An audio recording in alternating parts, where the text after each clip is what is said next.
Hello, everyone, and welcome to the six-part history course that I, Robert Haas, am leading. We're at the third part today. Sorry, there may be stuff in the background here. We have had internet problems in our congregation. We're having internet problems in Verizon, other places. And so I have no access to the internet except here at this wonderful cafe. So we are coming to you live from the Sentient Being, which is, I guess, going to be one of our supporters. Maury, it's good to have you here. We've got a lot of people watching online. Last time we had over Good to 100 people see you. watching on YouTube. So hopefully we have that many back. It's hard to tell at this point, but what we're going to do today, and Maury, can you hear me pretty good? Yes. All right, I'm Fine. going to put this on just in case. So we got Stan Viner coming in here. And what we're going to do today is we're going to do part 3 of our course. And I'm waiting for one or more two people to come online on Zoom, and then we'll go ahead and go. It's been a wonderful time. Again, we apologize for the technical difficulties. Things happen. And so we talked about the first half about biblical history, which is a little bit easier because it's kind of centered around one place in the world, even though at one time we do leave and we go out to the Babylon Empire. Then the next week, which was last week, we talked about post-biblical history, where the power went in the Jewish world.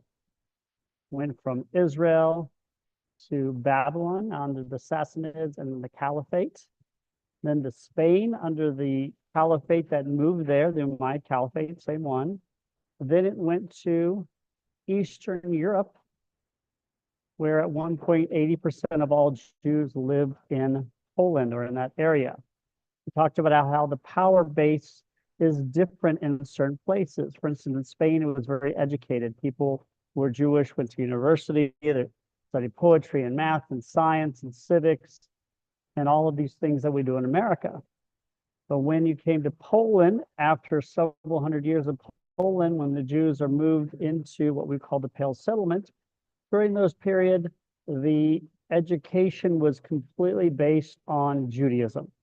The Talmud, the Shulchan Aruch, Midrash, Mishnah, Kabbalah, commentary, the prayer book, it was all Jewish because we weren't allowed to study in the outside world. So we looked at the power base. In November, we'll come back and talk about where it goes. And of course, it's America and Israel. And we'll talk about Savannah Jewish history. But I thought for this third part here in post-biblical history, we would look at some areas of the world that people don't think that much about when they think of Judaism. Some places where Jews went fairly long ago in some cases and really long ago in some cases, and how they built communities in these places. So what we're going to do is talk first about one of my favorite all-time places to talk about. And let's begin by talking about fairy tales, because obviously fairy tales is something we want to talk about. Have you ever heard fairy tales of faraway lands and princesses and kings and warriors? Well, think about being a Jewish boy 1,500 years ago, 1,300 years ago, and you hear stories of faraway lands. We had Jewish kingdoms where there were powerful, giant, red-headed, blue-eyed Jews that were warriors, and they controlled massive kingdoms, and they had kings and princes and princesses, and princesses from other countries were sent there. And then find out that, wait a minute, that is actually all true. There was a myth that there was a group of people called the Khazars in Khazaria, that these tall, red-headed, blue-eyed, strong warriors, basically where I'm descended from, obviously, and they controlled this massive kingdom. And of course, it was a myth until we found out it wasn't. And it turns out that it was completely true. It is a very strange note in history. I'm going to put up here a map from this time period. So I'll look on the screen, and here's the map of Khazaria. So as you can see, it is a pretty big area. Oops, sorry. Trying to get the screen out of the way for me. There you go. So Khazaria is right here, in between the Caspian and the what's the other sea there? I'm just forgetting. Not the Baltic. The other one. We'll look at it in a second. My mind. Is it the Black Sea? Thank you. The Black Sea by Turkey. I've been there. And it's in between that area next to the Caliphate on one side and the Byzantine Empire on the other side. And so we see from this environment that this is a pretty powerful kingdom. We're going to look at it on a smaller map here, but it is a significant power in the region for several hundred years. Here it is again. You can see it right between the Black and Caspian Sea. See the Byzantine Empire is here. The Caliphate is over here. Both of those are big empires. Caliphate and the Byzantine Empire are Christian and Muslim. They're often fighting with each other. And in this case, that was of great benefit in some ways to the Khazarians. I've got some other maps here if it makes it easier for you. So here's another one of Khazaria, if I can open this up. And you can see the Khazar Empire right here. And then this purple-ish thing is the Byzantine Empire, and the yellow thing is the Caliphate. And as you can see, the Khazar Empire is actually in size at this point larger, I believe, than the Byzantine Empire, not as large as the Caliphate, but very militarily strong. And what we know about it is very little, except we know that Khazaria was Jewish. Let's go back to the history. The Khazars are a nomadic Turkish people that established in this area a major hub of commercial and trade. Again, in between the Caspian and Black Sea, north into what is now Kazakhstan and Russia and Ukraine.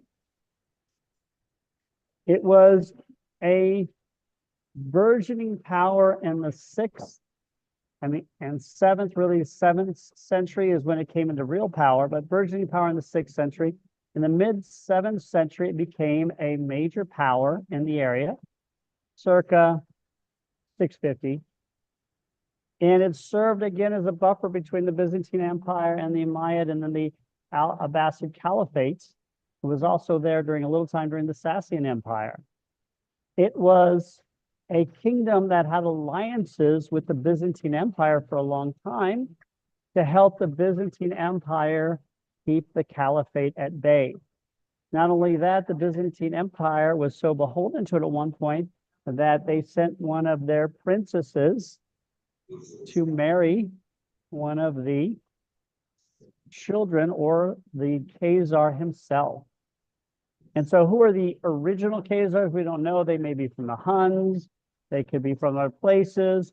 But somewhere in the 6th century, 550-ish, they start this empire. And at 650, it becomes a major power. Again, today it's not quite Russia. It's like, you know, close to Afghanistan area, Georgia, Chechnya, that area, Azerbaijan. I mean, and a little bit, but it's close to Russia, and that it's going to be the Russians that destroy it. So what is known about this country is very little because they didn't leave any writing behind. There's very little, if any, writing or evidence of this empire because they didn't leave gold or silver. They didn't leave a lot of stuff, archaeological evidence behind, and anything they did may have been destroyed by the Russians or the Soviets. We know from other peoples about their visitations there, and that's where we know a lot about it. So we know, for instance, that a very prominent Spaniard during the Golden Age of Spain for Jews named Bakri visited there. And when Bakri visited, he wondered why this kingdom was Jewish, and they told them a myth about how there was a contest between three representatives, one from the Jewish world, one from the Christian world, and one from the Muslim world, as the Khazars are looking for a new updated religion. And in this hot debate, the Jews won. They poisoned the Muslim host, and they were cunning enough to, of course, this is coming from a Muslim viewpoint, so they poisoned the Muslim and were able to outwit the Christians, and they took over. This story, although seemingly fictional, is not completely fictional, as there may be some backstory to this. So what do we think happens? Well, eventually in the 10th century, Jews in what is the main Jewish center of the world, Spain, start to wonder about this myth of these Khazars and that they were Jewish. So one of the great Jewish leaders in Spain, who was in the Caliph of Cordoba, and was Haile Ibn Shaprut, sent a letter to the king of Khazars. This is in the 10th century, before the Khazars were defeated. They're going to be defeated in that century, asking about this Jewish question. And King Joseph answered him, and it tells you right away, King Joseph already is a Jewish name. So he talks about in this letter, which we still have, at least written in a book, the details of how King Bulan converted the empire to Judaism around the year 740 CE. He had a dream, and in this dream, there was a debate between these three monotheistic religions. And in the dream, the Jews were victorious. Bulan changed his name to Sabriel and converted his kingdom to Judaism. Is the story correct? We don't know, but we do have two similar stories that come within about 60 years of each other. Even though the Bakri story came much later, it is dated around 800. So we have a story about from around 800 and a story 740 that are very similar, how this kingdom became Jewish. So what really happened is probably something very obvious and more political in nature. The Khazars need an updated religion. They're pagans. They have the Christians on one side and the Muslims on the other side, with what we would call better religions, more up-to-date religions. And it's very difficult for them because they do not want to choose one of those religions, because then their people will be beholden religiously to Rome or to Mecca. And so he chose the third religion that did not have a power base anywhere, knowing that there was no threat religiously. And so it makes a lot of sense to convert to Judaism. And if this country had stayed in power, who knows where the Jewish world would be today. 740 was just after there'd been a major war between the Khazars and Muslims. And so this would have been a good time to really choose this religion and make sure it is not Islam or Christianity. And so Bulan chooses it. He changes his name, and Khazaria becomes a Jewish world. They are tall, blue-eyed, red-haired. So if you ever see blue-eyed, red-haired Jews, the first thing you should think is Khazaria. They're also very strong. So they're both, if you find any strong Jewish, blue-eyed, blonde, red-haired Jews, they could be descendants of Khazaria. And so what also probably happened is through the years, there had been Jews who had been traveling back and forth through this country. And so the king and the people were already probably familiar with Jews. They were familiar with their skills as traders and as linguists. They were familiar with their skills at both dealing with the Muslim world and the Christian world. And so it seemed probably like a perfect fit. And so the Khazars became Jewish, and from about 650 till they're destroyed 960s by the Rus, the pre-Russians, they are a major power in this area. Now, one of the questions, though, that's always asked is, who converted? Did the king convert the whole country? And the answer is probably not. From what little we know they had freedom of religion in Khazaria. So there were Muslims and Jews and pagans coexisting, unlike in other places, although in both Babylon under the Caliphate, the Abbasid Caliphate, and in Spain under the Umayyad Caliphate, Jews were doing very well. They may have been even more successful in Khazar compared to the rest of the population because they had complete freedom and there was no religious persecution at all. That is guesswork. As we say, there's almost nothing written about this population from within the Khazars. One thought is that King Fulon converted everybody. Another is that he converted the leadership of the Khazar country. And so we don't know which is true, but what we do know is in the 10th century, after 300 years of being a power, after 200 years of being Jewish, the country is completely decimated. And we lose them throughout history to be a rumor. When you don't leave anything behind, apparently you become a rumor, especially because it was a Jewish country and a lot of people obviously were promoting Christianity and Islam. And so that would be antithetical to talk about this. So there were other indications that perhaps he married somebody who was Jewish, or one of the kings married somebody who was Jewish. There was a civil war, and perhaps the Jews were on the right side with one of his wives, Sarah, maybe being Jewish already. So this country becomes Judaized. Now, what happens after it's destroyed is a very controversial topic. One is, of course, they mixed with the Rus. They fled to other countries, China, India. They went down south. The most controversial of almost all Jewish theories is that they moved into Eastern Europe. They went to Poland. Why is this so controversial? Because, of course, Poland ends up being the largest Jewish center. The Jews of Poland, Ukraine, Lithuania end up going into the Pale Settlement, and almost all Jews in America descend from the Jews from the Pale Settlement. So if those were Khazar Jews, that meant the Jews in the Pale Settlement were descendants of people who converted to Judaism in the 8th century. That would mean all of us Ashkenazic Jews from Eastern Europe, which was the vast majority of Jews in America, are not descended from the people of Moses. We're descended from the people of the Khazars. So we are not biologically Jewish going back to the time of Moses. That is why it is so controversial.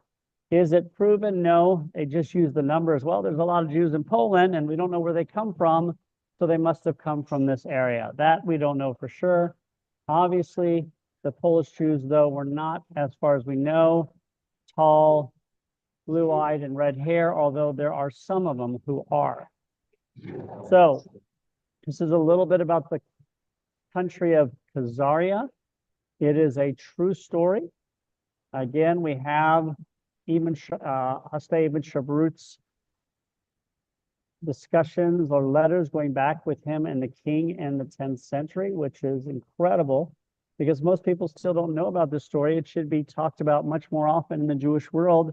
We were warriors with our own kingdom for 200 years that were fighting both the Muslims on one side, the Byzantine Christians on the other, sometimes teaming with the Byzantine Christians on one side. But in the end, the Byzantines wanted a certain area of Khazaria, and they, along with the Rus and some other peoples, were able to destroy this wonderful historic country. Any questions about Khazaria or Khazars? Now, why are we so short if we are all from the Khazaria? Well, if we are from Khazaria and we all live within a few miles of each other for a lot of generations and there's a lot of intermarriage and interbreeding, then obviously we're going to get smaller. But the idea that we're all descended from the Khazars is probably not too true, despite the fact of my warrior physique. So that is one, that's Khazaria. So that's an interesting place, just kind of a fun place from a what we call traditional power in the Jewish world. Now, we're going to talk about some other places where we had minority or small numbers of Jews, but are still around today. And so let's talk about the Jews of India. Now, for those of you who have been to India, you probably didn't see a lot of Jews, but there are Jews there, just to let you know. So if you look on this map, you'll see, I'll show you two different maps. This is a map of 3 of the different Jewish areas. There's one other one I'll show you in a second. Delhi, the capital, which is I have been, Mumbai, and Cochin in the south. So we're going to talk about those 3 sections as well as another section. So Delhi, Mumbai, and Cochin.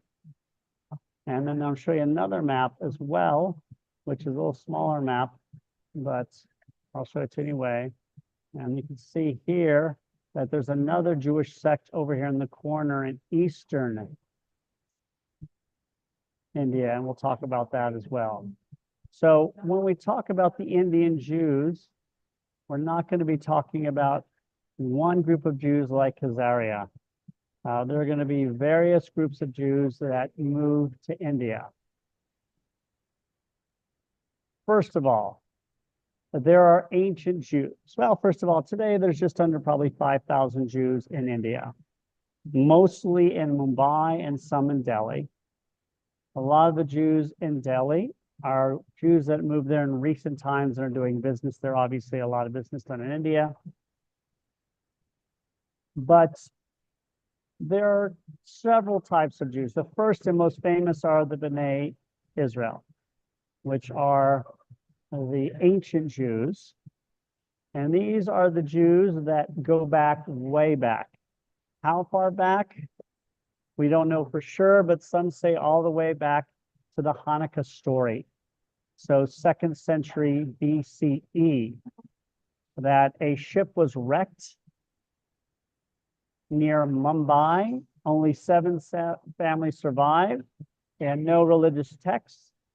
And they end up going into India and moving there. And these are the Cochin Jews. They had the Goa, which were the whites, and the Kala, which were the black. And obviously in India, as in other places in the world, there's always often a division between people and the colors of their skin. So Cochin is where the famous Jewish community was founded. If you go to Cochin today, Cochin, so I mispronounced it, I'll show it on this map again. So if you go to Cochin, it is in the south, which is a much less crowded part of India. I have never been there. I've been to northern India. You can see it way down here. This is the famous Jewish sect. This is where Judaism, in many respects, was founded in Cochin. They still have a synagogue or 2 there. You can still go to a tour of the Jewish synagogues there. As far as I know, there are no more Jews living there. There was 1 or 2 Cochin Jews there 10 or 11 years ago or 15 years ago. They died. They're still descendants of Cochin Jews. Actually, a family came to the synagogue visiting recently, but a lot of them live in Israel now, or most of them live in Israel. But they are the first Jews. They get there by shipwreck a very long time ago, over 2,000 years ago, possibly. And the group continues to grow. And then we find eventually documents labeling them as existing. So we can't prove they came during the Hanukkah story or before the Hanukkah story. Actually, we can't prove that it was one shipwreck that they came on and decided to stay there. The oldest proof we have is from over 1,000 years ago. They do have 2 copper plates that talk about the privileges they're given and how the Black Cochin Jews were joined later by the white-skinned Jews, which may mean that the Jews who are living in Israel at the time of the Greeks were darker colored. So these Jews live in this area for a very long time, for possibly 2,000 years or more. So a very long time, and they live in a state where they are given at certain times freedoms and certain times not. So there are Jews who live all over, but the Cochin Jews are the oldest by far. So now others would say that the arrival of the Jews is even older, going back to the Babylon exile 400 years earlier. And some would say that the Jews moved there during the time of Solomon. So again, you've got Solomon, you've got Babylon. So Solomon, say 920, 940 BCE, exile, not a 560 BCE, Hanukkah story, 175 BCE, but the definitive proof is about the 10th century.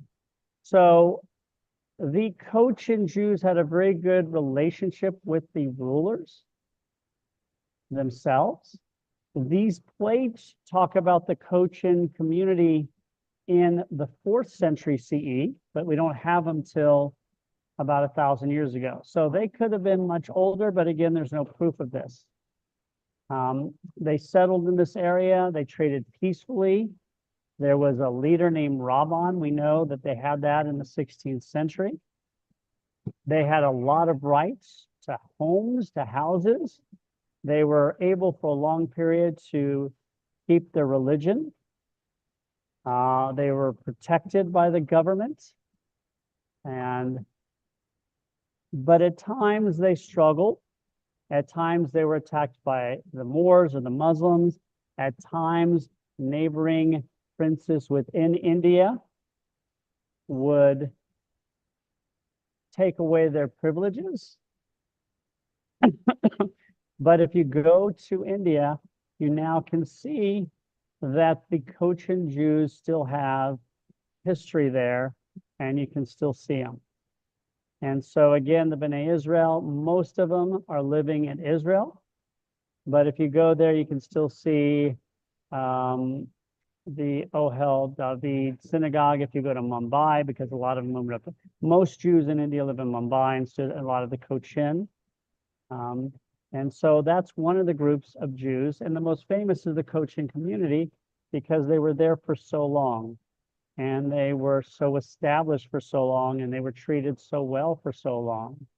There are other groups of Jews who live in India as well, but this is the most famous. The Delhi Jews that we see today, when I was there, you have some who are descendant of people who've been living in India for a long time, but a lot of them are Israelis who've moved there or other business people who moved there.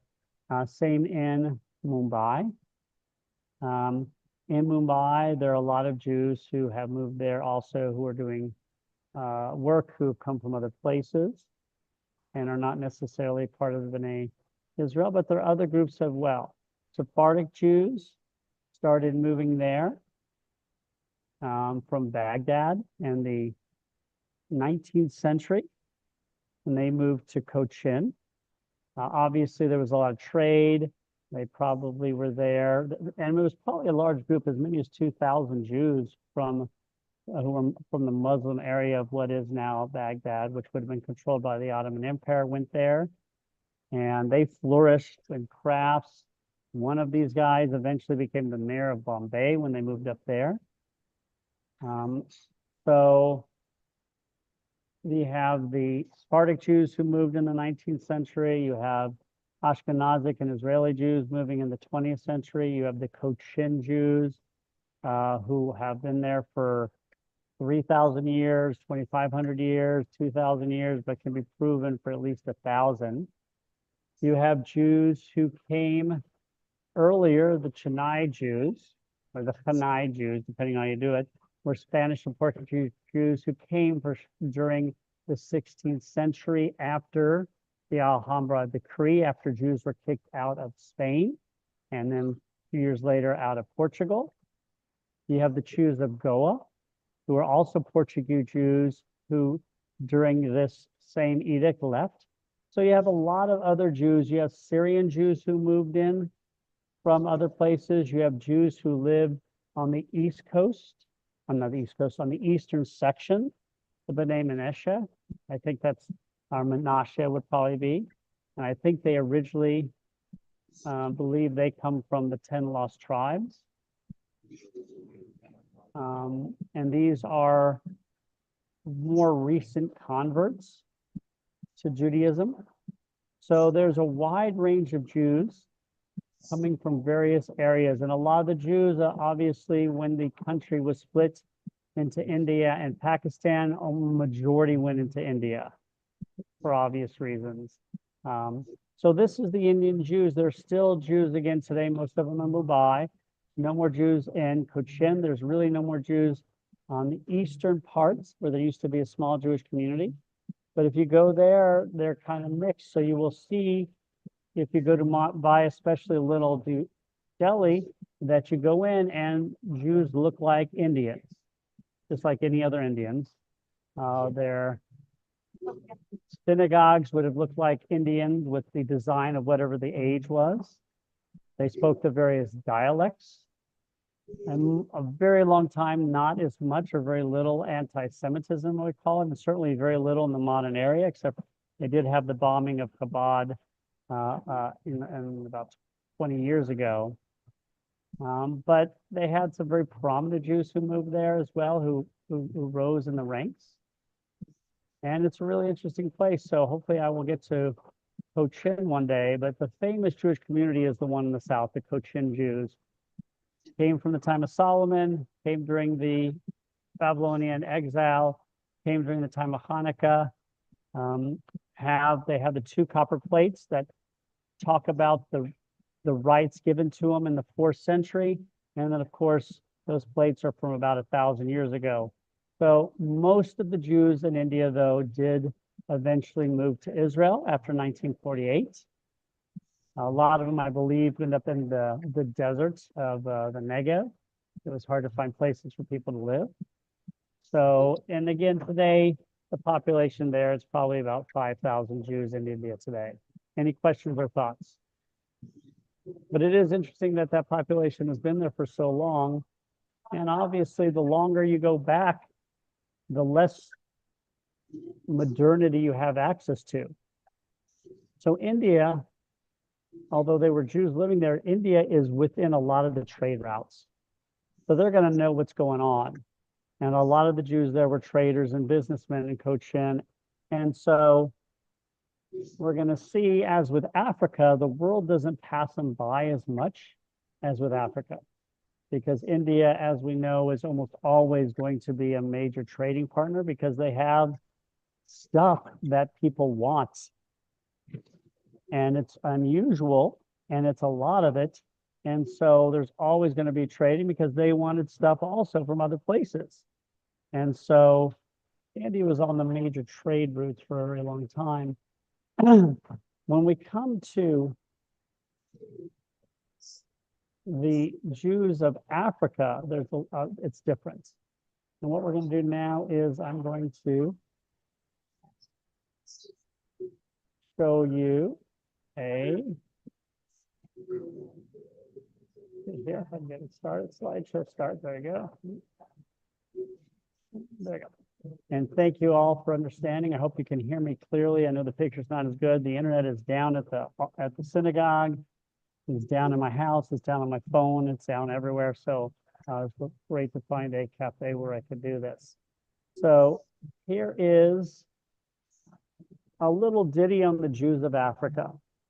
So I'm just going to show you because I happen to live in Africa for a while, and I went and visited several Jewish communities. I lived in Kenya, but I went and visited the Jews in Uganda and the Jewish community in South Africa. So here is me. Here is Jewish leaders in Uganda, including the head of the guest house. Here is a map of where Jews live today in Africa. Some cases are very small numbers. A lot of these places, Jews are living in tribal areas, like they're actually African tribes that consider themselves Jewish. In small numbers, I met many of them in Uganda and Kenya. A lot of them go to Uganda to study, go to South Africa to study. This is the Abu Yadaya. This is the Ugandan Jewish community, and we're going to talk about them. This is a tourist center. This is one of their teachers. In this world, the teacher is very prominent. These are their students in high school. This is the synagogue, or one of them, the main synagogue. This is a yeshiva student. The idea was they were training students to be more educated. We'll talk about that. This is me backpacking through, long hair, looking good. This is inside. This is the original clinic that helped not only the Abadai community, but others, but it moved to the city. This guy is very cool. This is the primary school. And these are all the kids. Obviously, they shave heads. I think that's one is for tradition, and one is also maybe because of mosquitoes and mice. This is the director. These are the kids. This is their library. This is me with the director of. Nets obviously are needed for this area. And we'll talk a little bit about them. These are the university students. This is the high school again. And thumbs up, that's the head of the guest house. South Africa has a very nice sized Jewish community, although it's shrinking and is now down to about 50,000. Here's me when I visited Cape Town, going to the synagogue in Cape Town. We'll talk about that a little bit. The Cape Town synagogue for the Orthodox one is also a museum, a beautiful museum. I did go, and I'll talk about that to Reform Services. But you can see there's the Reform Shul.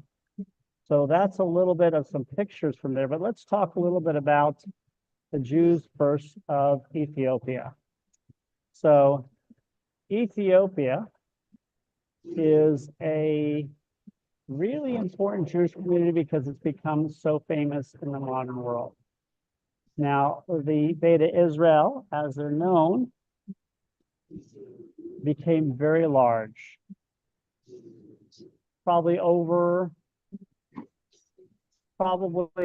as of now, 175,000 Jews of Ethiopian origin. So a huge number, much more than China or India.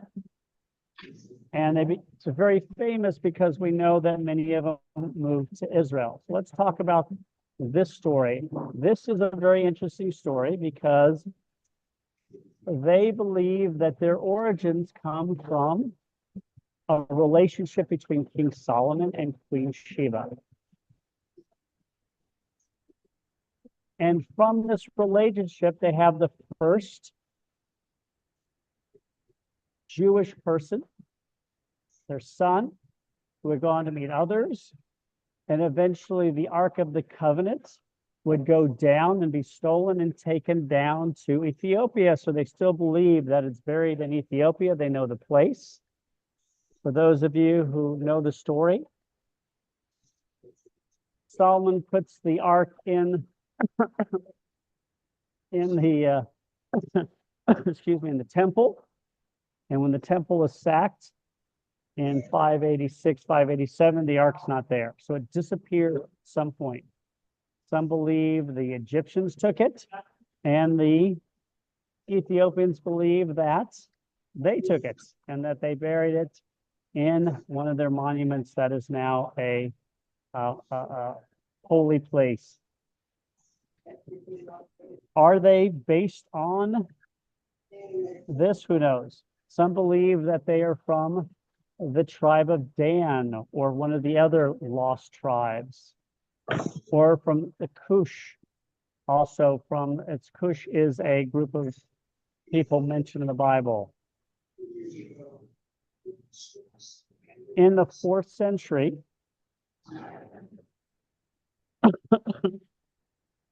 this country, which wasn't called Ethiopia at the time,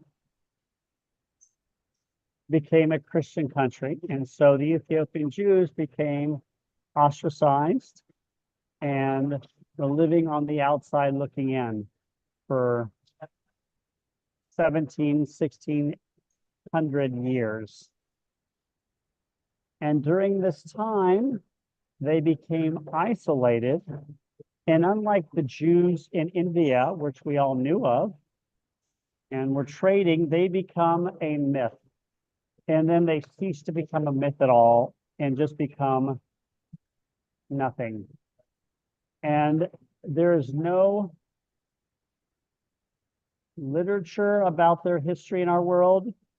We don't know anything about them, and they forget that there are Jews outside their world. These are very, traditional people who stay in one area. There's not a lot of tourism. There's not a lot of trade between the Jewish world and this area of Africa. And so they disappear from our annals until the modern century, until the 20th century, where certain scholars, especially a guy named Joseph Halevi and his student Jacques Badalovich, they come there, and we're talking the 1960s and 70s in some cases. So we start learning in the 20th century about these Jews living in India. And they're very different in many respects because people go to visit. One, they left Judaism before the story of Hanukkah because they don't have a record of the story of Hanukkah. They don't have a record of the Talmud or anything that postdates the destruction of the temple. These are biblical Jews.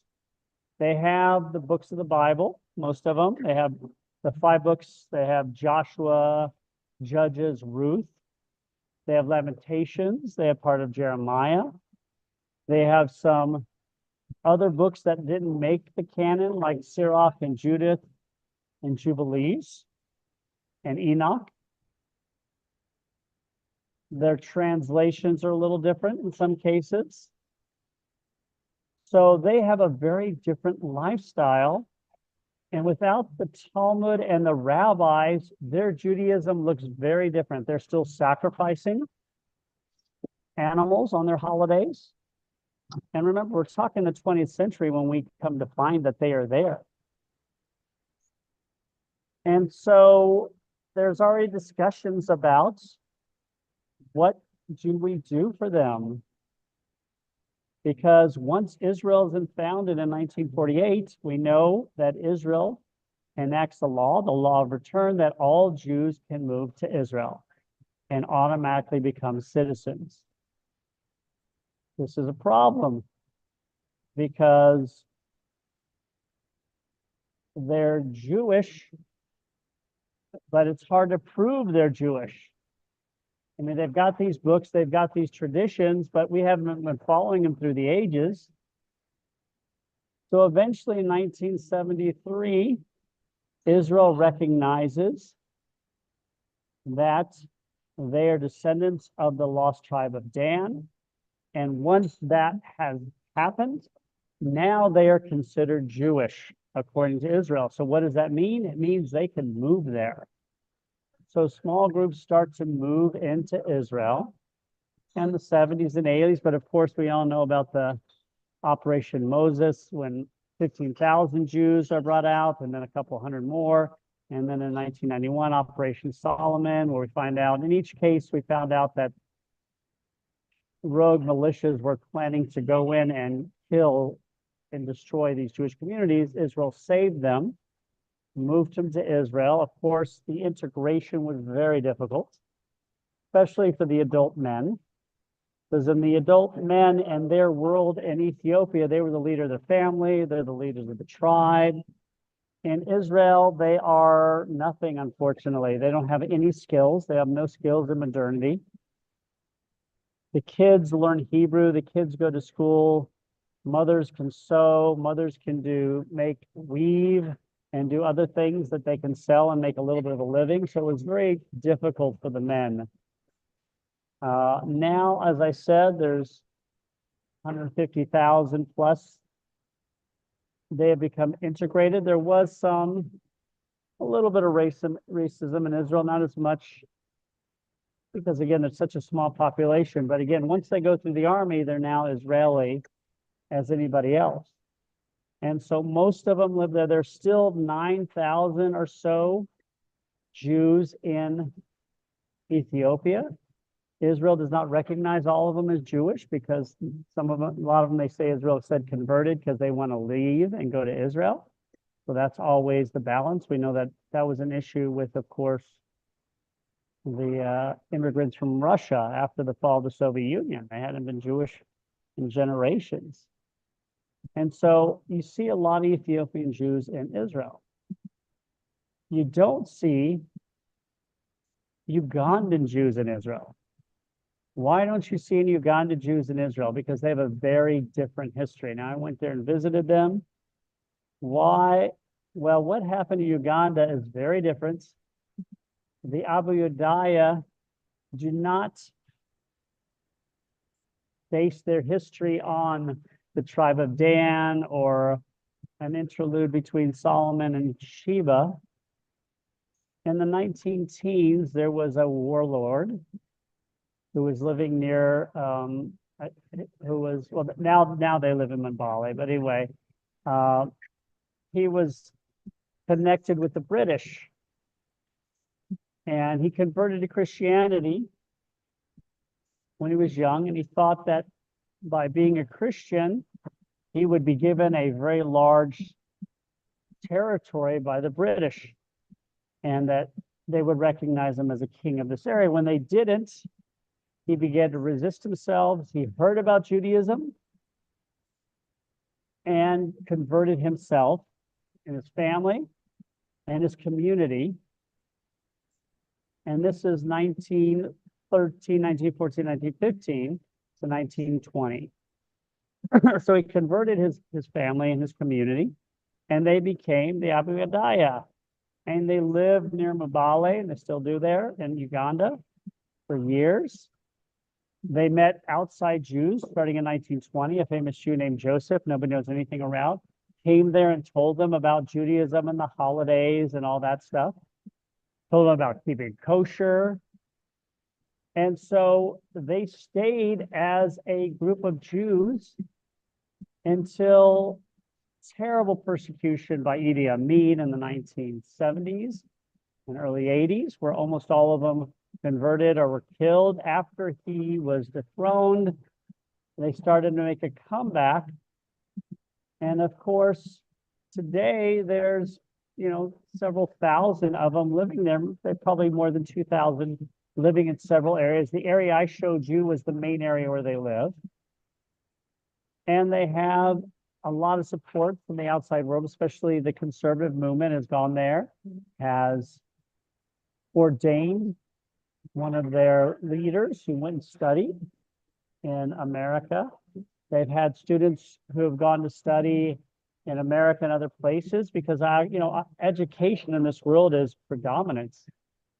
What they've done in their area is they created a hospital and schools, and there used to be antagonistic issues between them and the Christian and Muslim people near them, but now they work together really well because they all go to school together. They all go to the same hospitals, and that's been really great. The area doesn't have power, but they're sending more and more people. They have one person who they sent to educate. He's an engineer, another wants to be a rabbi, another is a teacher. So the more and more people get educated, they come back and then educate them.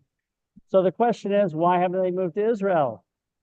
And the answer is because they're not Jewish from way back. They are Jewish from a conversion, a self-conversion, and Israel doesn't recognize that conversion as binding. And so these Jews cannot move there. The conservative movement has converted them officially, but the Israel does not recognize that. And until they recognize it, they will not be allowed to move there. It may happen one day, it may not, hopefully it will. But they've become very prominent because people are starting to go there. They have tourists coming from all the time. They had a very famous pair of CDs that if you ever listen to them, they're amazing. Somebody started playing me the CD of African music. And I'm like, wow, that's amazing. It's really beautiful, very nice.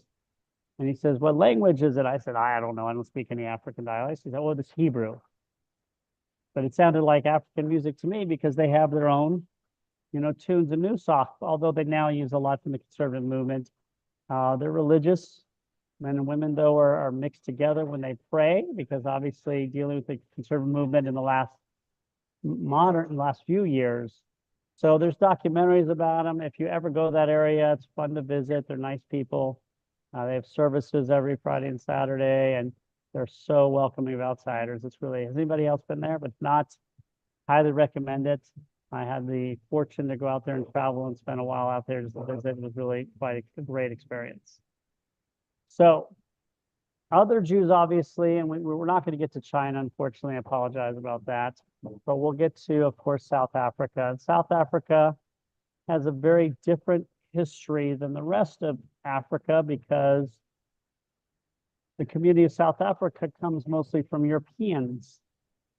So there's now maybe 50,000 Jews in South Africa, which is down by 2/3. As we know, a lot of Jews from South Africa have moved to Israel, to America, to Australia for various reasons. And we, obviously a lot of it had to do with what was going on in the 1990s. But the Jews have been there, but not for a very long time. I mean, they certainly have been there for a couple hundred years. But let's talk a little bit about where they come from. You have Jews who moved there with both the British and with the Belgians. And so you had Jews who were living there both as Boers, however you pronounce it, and as British. As we know, South Africa, sorry, I said Belgian, I meant Dutch, but the Dutch. The Dutch settled this area. They're called the Afrikaan or Afrikaners. And eventually the British took it over, but the Afrikaan had certain areas which led to several wars between, called the Anglo-Boer Wars. You had Jews both living with the Dutch and under the British. And so they've been there for 200 years, but really granted more freedoms in the last 100, 150 years. More and more Jews moved there after World War II, or of course in the 1930s, if you could get down there. Most of the Jews live in Cape Town, and still a significant Jewish population in Johannesburg. So if you go down there again, Cape Town feels a little bit more European. And a lot of Jews, of course, left during the 50s, 60s, 70s, and 80s and 90s when all the civil strife was going on there. There were Jews. I guess the most often asked question were, did Jews oppose apartheid? And the answer is probably not. They were a very small community, and they were probably very, very worried about their own lives and didn't want to rock the boats. In many cases, similar to probably what was going on in the South. But certainly once the 90s rolled around in the 80s and it felt a little bit more safer, then you did see Jews stand up and start to support the end of apartheid. But most of the Jews there are descended by the British or the Dutch, or have moved there in recent years. They're Orthodox, but really very similar to American Orthodox, but a little bit more religious. And the reform movement is really more connected. I'd say very reform, but also connected. It would feel a little bit more conservative in some ways. But you do see descendants of Eastern European Jews who moved there in the 30s and after World War II, if you could get down there. You probably wanted to move somewhere else. So you also see the South African Jews who have moved to other places, Botswana. You saw significant Jews living there, especially owning farms. And of course, a lot of them moved up to Kenya. I lived in Kenya. And so I got to experience the Kenyan Jewish population there, which was great. It's very small. We're talking a couple of hundred, maybe 400, 500. Most of them, if not all of them, live in Nairobi. So when I was living there, I got to go they have a big synagogue center, like it's a complex right next to downtown, like in a really nice area. It began in the 1900s when, again, it was thought that this might be a place for a Jewish country for the earliest Zionists. And of course, the Joseph Chamberlain offered it to Chaim Weizmann. It was called Uganda back then. Jews decided not to live there, but a congregation was founded in 1904. It's the Nairobi Hebrew Congregation. You ever go there, you just say ahead of time, send them your passport ahead of time, and you can go. Wonderful place to go for services. Only 20 or 30 families lived there. After the Holocaust, more Jews immigrated there. And so it's maintained itself, but most people in that area of the world don't know what Jews are for the most part. There are still Jews who live in tribal areas outside of Nairobi, but almost all the Jews that I met live in Nairobi, and most of them there for business. Now, there are some South Africans also, but most of them moved there from Eastern Europe, some Sephardic, to do business. And of course, when Kenya went independent in 1960s, Israel opened an embassy there, and they've had pretty good relations, actually, for a very long time. Israel and Kenya do a lot of business together still, and they've had visits from prime ministers. That may have been one of the reasons that, Kenya was bombed by terrorists of the American embassy in 1998. So it's a wonderful community, but it's small. But again, even though the power base of the Jewish world may have been in certain areas, that doesn't mean there were Jews only living in those areas. There were Jews living in Europe throughout these times, except, of course, kicked out of England in 1290, kicked out of France the next century, kicked out of a lot of places, including Spain and Portugal. But Jews also did very well in areas like in the Dutch areas of New Amsterdam. So to say Jews were always persecuted is a misnomer. In a lot of places, especially in Europe, that was a tougher place to live. That type of persecution wasn't necessarily found in China, which we didn't get to, and the Kaifeng Jews. It wasn't really found most of the time in Cochin or in Nairobi or Mumbai, not found most of the time in Africa. So when we talk about post-biblical history, it is wide-ranging. Jews went all the way to China and India, all the way north to Europe, all the way to Poland, all the way into Russia, and all the way into Africa. And so spreading far and wide was a pretty positive aspect for us.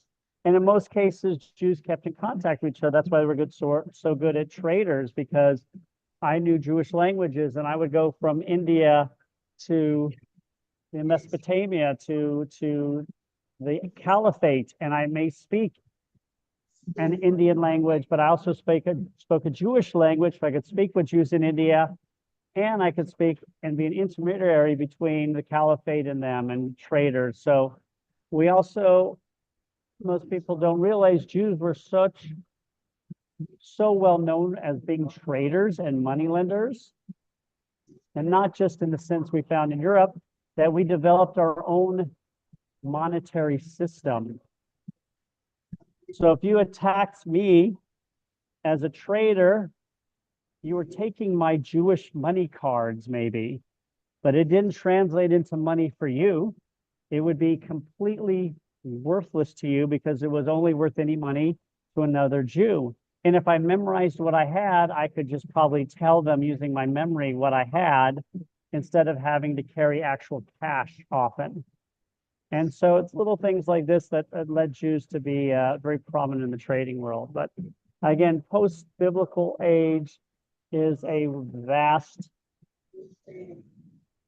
age where we went to the far corners of the earth. And of course, what we're going to talk about in November is our entrance into America, Israel, and we'll talk about Savannah, where the power base is going to go into those countries. And if anybody wants to wait a second, I'll just mention a little bit about the Cochin Jews, because the Kaifeng Jews. The rabbi used to be at Mikveh Israel. That was one of his areas of expertise. So I'll just I'll show that a little bit since we have a little extra minute. Why not? So if you go to the map of China, I won't use all map photos. Use this one. This is you'll see the major ancient Jewish area is Kaifeng, which is south of Beijing and northwest of Shanghai, which is important for us. So if you see Kaifeng, that's the ancient Jewish world. The Jews there, we still have records. They intermarried so much and became basically Chinese. So a lot of them, of course, integrated and became Chinese. Today, there's about 3,000 Jews still in China.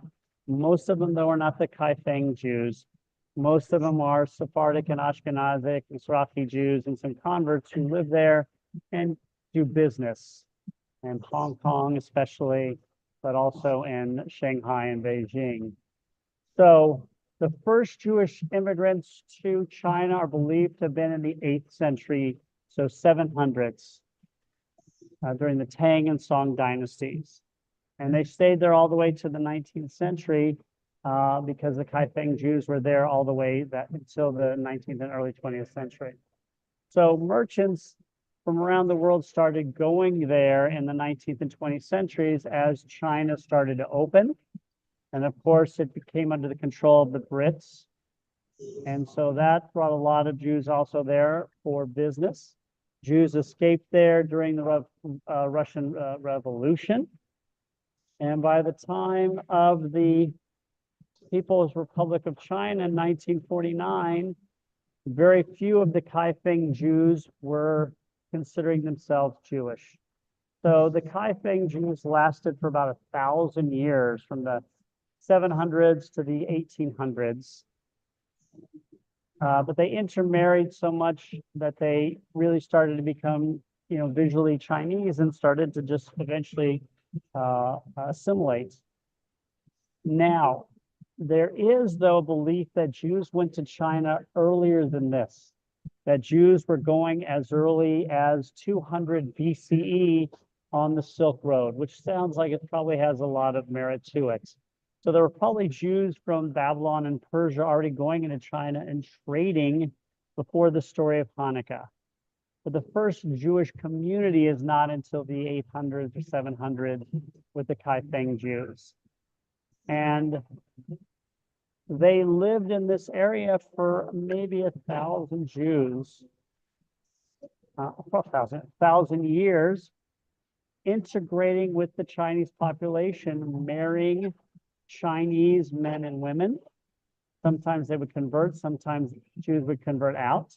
Their synagogues looked exactly like Chinese temples, except for maybe the insides. So this population is the historic one. You can still go to this area and see remnants of the Jewish population, but they're not there anymore. The Jewish population of Beijing, Shanghai, and Hong Kong are still still there, especially in Hong Kong, very prominent, I think. And if you go to Hong Kong, you can go see the Orthodox synagogue, you can see the JCC, and visit the Reform synagogue. Some believe the Jews in China were the lost, the lost 10 tribes. Everybody thinks they're the lost 10 tribes. We don't know. But one of the other interesting aspects is there is some proof as to the Kaifeng Jews. They have information talking about the construction of a synagogue in the 12th century, a commemoration of it 350 years later. They have a few tablets talking about it from ancient times, not too much, but much more than, say, the Khazars. Jews were known as Yutai. Yutai were, I guess, non-Chinese. So there were the Yutai Jewish, the Yutai Muslims, and Yutai Christians, and they were different sects. Now, a more recent Jewish group that we find in China, of course, is the famous Shanghai Jews. Now, the Shanghai Jews, for those of you who don't know, is not the ancient Jewish community that ended up in Shanghai. It's not the Jews that Marco Polo described when he was visiting Beijing. These are the Jews that escaped Europe and made their way to Shanghai before World War II. So the Shanghai Jews, and I've had the pleasure of meeting several who were Shanghai Jews and several who were born in China as Shanghai Jews. So about 18,000 Jews escaped from Europe into Shanghai, which was an open area, an open city. Ho Feng Shan is kind of like a Schindler in that he issued passports to all of these people, as did his Japanese counterpart, Kune Sugihara, who was a diplomat. Remember, Japan owned parts of China at this point, and they allowed 18,000 Jews to move into Shanghai. Not only that, even though Japan was an ally of Germany, and Germany asked them to either give them back or put them in camps or kill them, Japan said no, they're under our protection. They were known as stateless refugees, but they were still protected, and so they all survived and lived out, and most of them left after World War II. They went obviously to America, some went to Canada, some other places. Some of them, or a lot of them, were invited to go and saved by this diplomat, these two diplomats.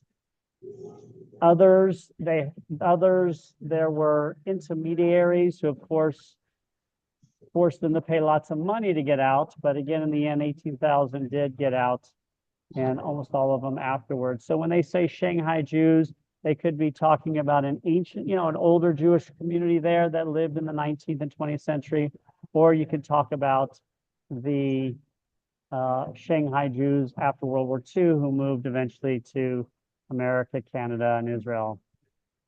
And so Jews are still found all around the world, but in very small numbers.